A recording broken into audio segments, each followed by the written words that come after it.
Kisah pemuda kaya yang jadi cleaning service. Kensin, yang waktu itu didatangi staf kantornya dengan membawa uang 50 juta. Plus ada tambahan kata, "Mas kalau kurang nanti saya ambilkan di kantor." Mendengar itu, ibarat kena duren jatuh, sakitnya tak terbayang. Bos kontrakan menjadi kikuk ketika Kensin pun bertanya, "Gimana Bu, apa jadi rumahnya ini dijual?" Bos rumah yang sebelumnya meremehkan banget Kensin ini, bahkan tak menggubrisnya dan akan meninggalkannya. Terhitung, kini belum 15 menit berlalu. Ucapannya menjadi senjata makan tuan, ibarat air ludah ditelan sendiri. Lalu ia menariknya kembali. Wajah masamnya dipaksa seakan menjadi santun, lalu berkata, "Jaja jangan segitulah bos," gemeter bahasa tubuhnya. Hingga kata yang dikeluarkan terdengar rada gak jelas. Lebih lanjut ia berkata, "Yang tadi itu kan cuman bercanda saja. Mama masak sing dimasukkan ke hati." Nadanya mirip orang lagi gagap. Lalu dengan mengedip-ngedipkan mata, ia melirik ke anak buahnya. Lebih lanjut ia bicara sendiri. "Masak ya, rumah yang dekat kompleks perusahaan itu cuman seharga 200 juta bos, kan gak masuk akal banget ya." Pemuda yang baru saja ia remehkan, ia sebut pula sebagai orang yang tidak jelas, tiba-tiba saja dipanggil bos. Ririn termangu yang melihat Kensin, beserta ibunya yang masih ada di pinggir kursi. Lalu Kensin pun bertanya ke bos rumah itu, "Terus minta berapa maunya Bu?" Si bos yang memang lagi kebetulan butuh duit, lagian rumahnya juga banyak. Pikir bisnisnya pun berjalan, mumpung ada yang nawar rumahnya. Dan melihat sendiri duitnya akan ada cepat. Si bos kontrakan lalu membuka harga. Bukan 200 juta seperti yang ia tawarkan sebelumnya, namun kali ini 2 kali lipat lebih mahal, 400 juta. Kensin pun mendatangi ibunya Ririn dan berkata pelan, "Gimana Bu? Apa Ibu suka dengan rumah ini?" Lalu ibunya menjawab, "Ya gimana ya nak, Ibu sudah bertahun-tahun di sini, sejak ayahnya Ririn masih hidup." Kemudian staf khusus yang ada di sebelah Kensin pun mengira, oh ternyata Mas Kensin pinjam uang, lantaran ada masalah rumah ini. Tapi benaknya masih bertanya, ada hubungannya apa ya bos muda dengan ini? Lalu nampak 2 orang yang ada di depan. Akibat melihat setumpukan uang yang tadi sangka datangnya, si penagih yang sebelumnya mengejek Kensin habis-habisan, yang saat itu masih ada di depannya, berkeringat dingin jadinya, layaknya orang sakit demam tinggi. Sementara, orang pertama yang ditelepon Kensin telah memasuki gerbang pintu kompleks. Karena tempatnya yang tak begitu jauh dari perusahaan, ia segera memarkirkan mobilnya di area itu, lalu berjalan masuk kampung dan mencari alamat tersebut. 2 orang yang berperawakan layaknya bodyguard, berseragam jas, dengan koper hitam yang ada di tangannya. Setelah beberapa menit, akhirnya sampailah mereka pada alamat yang dimaksud. Belum habis rasa kaget yang dirasakan bos rumah, si penagih, Ririn dan ibunya. Dari depan pintu ada seseorang yang bertanya, "Permisi, Mas Kensin ada di sini ya?" Semua orang yang ada di dalam melihat ke arah pintu. 2 orang lelaki berbadan kekar, berpostur tegap, berkacamata hitam sedang berdiri di depan rumah. Kensin yang melihat itu, kedatangan ajudan rumahnya, lalu ia mengajak Pak Andri yang ada di sebelahnya, untuk keluar sebentar menemuinya. Ajudan yang ada di luar kemudian memanggil, "Tuan muda, ini uangnya sudah kami bawa," sambil menunjuk sebuah koper hitam. Lalu Kensin pun berbicara pada Pak Andri, "Terima kasih ya Pak, sudah datang dengan cepat dan membawa uangnya." Maksudnya uang 50 juta yang sekarang ada di dalam rumah, dan dijaga anak buahnya itu. Lalu Kensin menunjuk koper hitam. Dibukalah koper tersebut, koper yang berisi penuh uang. Lalu diambillah dengan nominal yang sama 50 juta. "Ini Pak, terima kasih ya, saya kembalikan lagi." Pak Andri menjawab, "Iya sama-sama. Barangkali ada lagi yang bisa saya bantu Mas." Lalu Kensin pun teringat, "Oh iya, saya minta tolong lagi ya Pak. Ini tadi saya disuruh tamu yang ikut meeting, menyuruh saya beli buku dan alat tulis. Bisa minta tolong ya Pak untuk berikan ini mungkin akan dipakai." "Bisa sekali Mas, segera saya akan berikan." Pak Andri yang merasa terharu, Mas Kensin yang bisa hidup mewah, tapi memilih hidup sederhana, bahkan bekerjanya cleaning service, dan masih mau diperintah orang, seperti beli alat tulis ini. Lalu kembalilah Pak Andri ke kantor bersama anak buahnya. Kemudian, Kensin dan 2 orang tersebut masuk rumah Ririn. Mereka yang ada di dalam pun melihat seorang cleaning service diapit 2 orang, layaknya bodyguardnya. Si bos rumah yang melihat itu, cepat-cepat pula menanyakan kembali perihal rumah yang akan dibeli. Dia tak mau tahu siapa Kenshin, yang penting ada uang, itu sudah cukup. Lalu Kenshin pun bicara pada Ririn. Rin, apa kamu suka tinggal di rumah ini? Lantas Ririn pun malah bertanya pada ibunya. Gimana Bu, tinggal di sini rasanya? Ibunya pun menjawab, Rin, kita ini orang yang tak punya rumah, jadi tak ada pilihan lain seperti halnya orang kaya. Bila kontrakan terbayar saja, kita sudah bersyukur loh. Lalu Kenshin pun bicara pada ibunya Ririn. Bu, untuk bayar kontrakannya gak jadi saja ya, tapi sebagai gantinya, saya belikan rumah ini untuk ibu.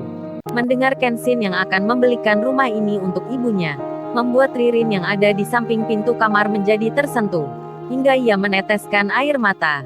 Lalu Kenshin pun berbisik pada orang di sebelahnya, untuk mengurus semua hal tentang jual beli. Terlihat si bos rumah dan anak buahnya jadi makin terlena ketika melihat sebuah koper dibuka di depan matanya dan terlihatlah sejumlah uang. Akhirnya dilunasilah rumah itu dengan harga 400 juta dibayar cash. Ririn dan ibunya yang senangnya luar biasa, lalu bersujud syukur di pagi itu. Mereka tak tahu harus bagaimana mengucapkan rasa terima kasihnya pada Kenshin. Lalu Ririn berkata, Ken, ini benar rumah ini kamu yang beli? Kenshin menjawab, iya benar, itu akan jadi rumah kamu.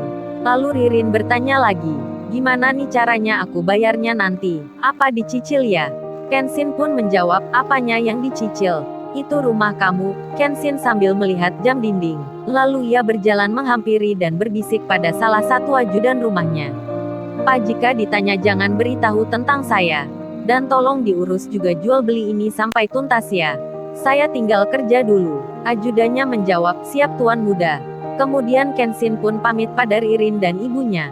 Ibunya pun selalu mengulang ucapan itu.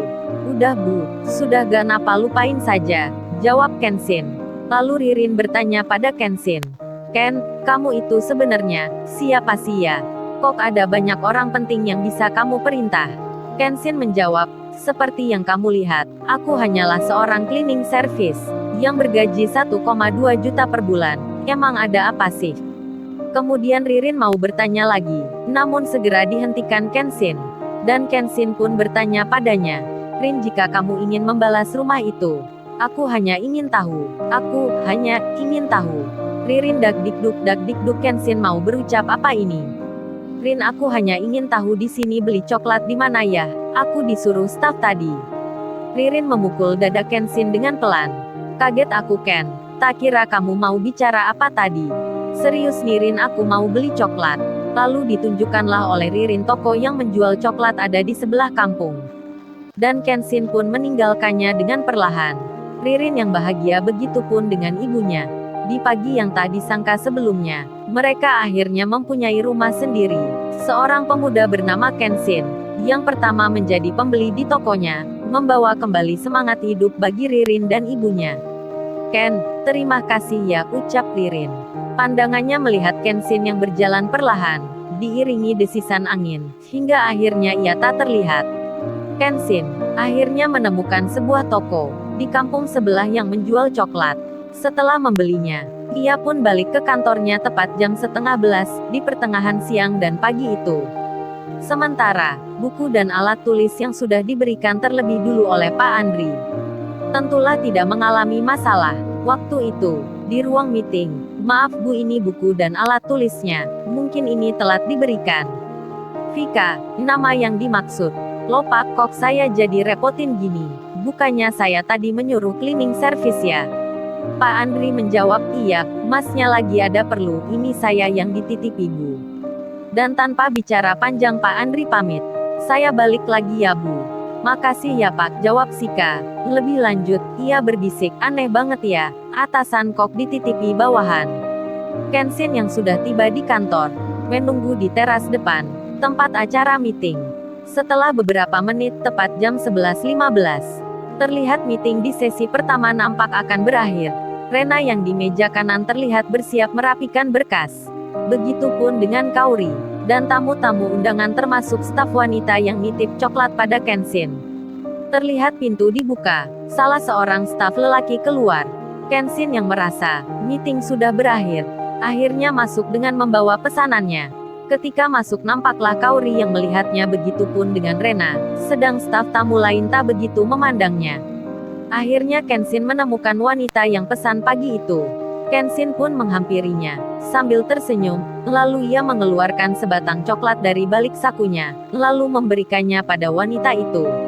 Rena yang mengetahui sebelumnya jika wanita itu nitip pada Kenshin. Namun, tidaklah dengan Kaori yang melihatnya. Ketika melihatnya wajahnya jadi cemberut, raut mukanya kusut dan gelisahnya minta ampun. Seakan penuh marah dan emosi. Lalu ia tak bisa menahan laju dirinya. Segera saja ia buru-buru merapikan buku, lalu berjalan dan menghampiri Kenshin. "Mas mau tanya, ada lagi gak coklatnya untuk saya?" Kenshin yang kaget tiba-tiba ada Kaori di sebelahnya, membawa buku minta coklat lagi. Staf wanita yang baru diberi coklat Kenshin tentu tak tahu apa maksud dari ucapan Kaori. Namun, ia bicara sendiri dalam hati, padahal coklat ini kan aku beli sendiri, kok minta sama cleaning service, dipikir gratis kali ya, pikir staf wanita itu yang salah paham pada Kaori. Berhubung Kenshin feelingnya kurang so good gitu, ia tidak mengerti kondisinya, atau Kenshin yang memang gak tahu perasaan Kaori ya. Ia dengan polosnya menjawab, "Ini coklatnya cuman beli satu saja non, hanya untuk mbak ini." Si wanita yang ada di depan Kenshin pun ikut bicara dan menawarkan coklatnya. "Ini untuk nonnya saja." Namun Kaori tak menerimanya. Karena mendengar ucapan Kenshin yang seperti itu, Kaori makin naik tensinya. Buru-buru saja tanpa bicara ia langsung meninggalkan Kenshin. Rena yang sedang bersiap meninggalkan ruang meeting terlihat sedang berbicara dengan relasi kerjanya. Kenshin yang masih berdiri dan baru saja dihampiri Kaori. Tentu staf yang dari perusahaan lain. Paling-paling mereka beranggapan sama. Wanita cantik yang mendatangi cleaning service itu, barangkali sekedar bertanya, atau minta tolong belikan sesuatu. Sementara di ruang tengah, di tempat yang disediakan khusus tempat istirahat dan jamuan makan siang. Tepat jam 12 kurang 15 menit, para tamu undangan satu persatu memasuki ruang itu. Nampak makanan dari berbagai macam menu ada di atas meja-meja, beserta buah-buahan dan minumannya. Ruangannya semerbak wangi harum, dengan gedung yang tinggi berwarna putih ibarat istana dalam perusahaan.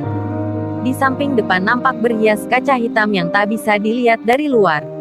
Namun bisa melihat suasana yang ada di luar dari balik kaca itu. Kenshin yang beberapa menit barusan menemui masalah hal yang tak pernah ia bayangkan sebelumnya. Ia bertemu teman sekolahnya, yang rumahnya berada di kawasan belakang perusahaan ini. Sementara, Ririn dan ibunya, yang bahagianya tak terkira, dan mimpi pun tak pernah terbayangkan. Tiba-tiba saja, di pagi ini menjadi pemilik rumah yang selama ini bertahun-tahun mereka kontrak. Ririn yang penasarannya berlebih dan belum terjawab, mencoba bertanya pada salah satu orang yang ditelepon Kenshin, yang akan meninggalkan rumahnya, karena segala urusan jual beli telah selesai. Bos rumah dan anak buahnya yang terlebih dulu sudah meninggalkan tempat. Ririn yang penasaran kemudian bertanya pada orang itu, "Pak, saya mau tanya, sebenarnya Kenshin itu siapa ya?" Pak Ajudan menjawab dengan mengingat pesan tuan mudanya. "Oh Mas Kenshin, ya seperti itulah. Ia kerja sebagai cleaning service di tempat itu," menunjuk sebuah gedung yang terlihat dari rumah. Sebelum bertanya lebih jauh, Pak Ajudan buru-buru pamit balik sambil memberikan amplop coklat. "Bu, ini titipan Mas Kenshin untuk keperluannya." Tanpa banyak bicara, segera saja dua orang tersebut melangkah dan meninggalkan rumah itu. Ririn dan ibunya, sampai tak habis pikir dan tak bisa berkata apa-apa lagi. Mereka berpikir kita sudah mendapat rumah, masih saja diberi uang. Sungguh, betapa baiknya Kenshin. Ririn pun makin penasaran dengan temannya itu. Lalu, suasana di ruang jamuan nampaknya makin ramai. Staf lelaki yang tadi pagi, masih saja mereka tak bosannya melihat dan membicarakan Kaori dan Rena. Meja-meja yang tertata rapi. Tiap meja memiliki tempat duduk 5-7 kursi. Terlihat semua tamu sedang menikmati makanan dan duduk bersama relasi-relasinya. Rena yang saat itu sedang mengambil minuman. Bersamaan pula tiba-tiba di sampingnya, ada Kaori. Kaori yang melihat Rena kemudian mengingat, dan bicara sendiri dalam hati. ini dia rupanya, pemilik mobil yang ditabrak Kenshin. Tak hanya Kaori, begitupun sebaliknya. Rena yang juga melihatnya, lalu berbisik sendiri, oh ini nih, wanita yang tempo hari mencari Kenshin di kantornya. Mereka hanya melihat dan mengingat tanpa saling sapa dan bicara. Lalu kembalilah ke meja masing-masing. Saat itu, tempat duduknya ada di pinggir jendela, yang berhias kaca hitam besar. Meja Kaori dan Rena yang tak sebegitu jauh. Terlihat hanya ada satu meja saja yang memisahkan di antara keduanya, yakni meja di tengah yang ditempati para wanita dari perusahaan lain. Yang terlihat dihuni 5 wanita dalam satu meja, sedang Kaori di samping kanan dan Rena yang ada di samping kirinya. Kenshin yang baru saja keluar area perusahaan, entah untuk keperluan apa. Di jam istirahat itu ia keluar, biasanya juga jarang sekali. Terlihat, Kenshin berjalan masuk halaman dengan membawa tas plastik berwarna hitam.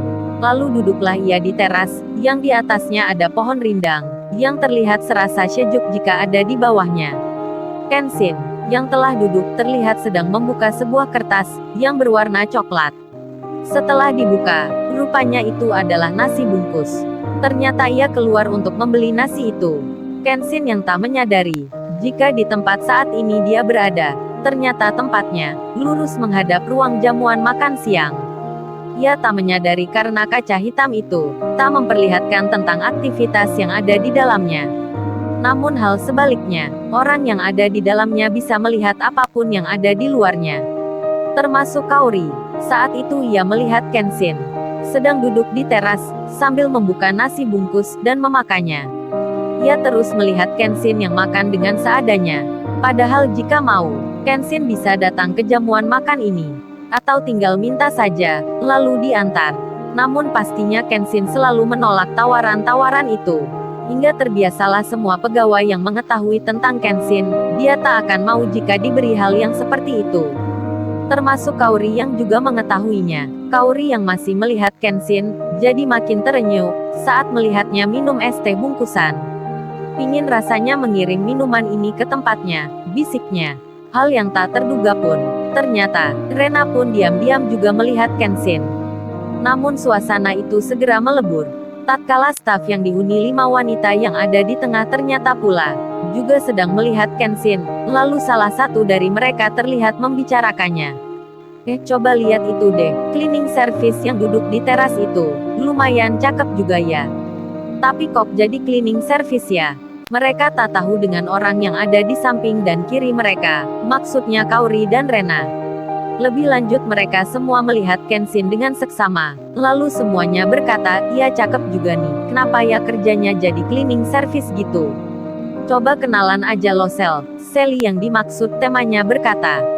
Pasti deh ia langsung nerima kenalanmu, tapi entar kalau jadi teman, apalagi entar kalau jadi cowok lo, siap-siap aja ya. Maksudnya apa nih? Sally bertanya. Ya siap-siap aja lah, kalau ada yang bilang gini, cantik-cantik kok cowoknya seorang cleaning service ya. Lalu tertawalah mereka semua, dikira pembicaraan mereka tak terdengar, khususnya Kaori yang begitu jelas menyimak. Rena yang melihat itu jadi terdiam sejenak, lalu merenung. Mereka yang membicarakan Kenshin mungkin berpikir, hanya seorang cleaning service saja, gak ada arti dan efeknya. Makanya mereka berani bercanda di tengah jamuan itu. Lagian juga, gak kan mungkin lah. Dipikirin cewek sekelas yang ada di samping kiri dan kanannya. Mendengar itu, Kaori yang udah jutek dengan Kenshin, ditambah lagi masalah, BT-nya makin bertambah apalagi dengerin omongan kayak gitu. Lalu ia berdiri, berjalan dan menghampiri salah satu dari mereka. Mbak maaf ya, itu cleaning service yang ada di luar, yang barusan Mbak omongin ini. Anda tahu enggak siapa dia? Lalu, bagaimana kisah selanjutnya? Subscribe channel ini untuk episode berikutnya. Terima kasih.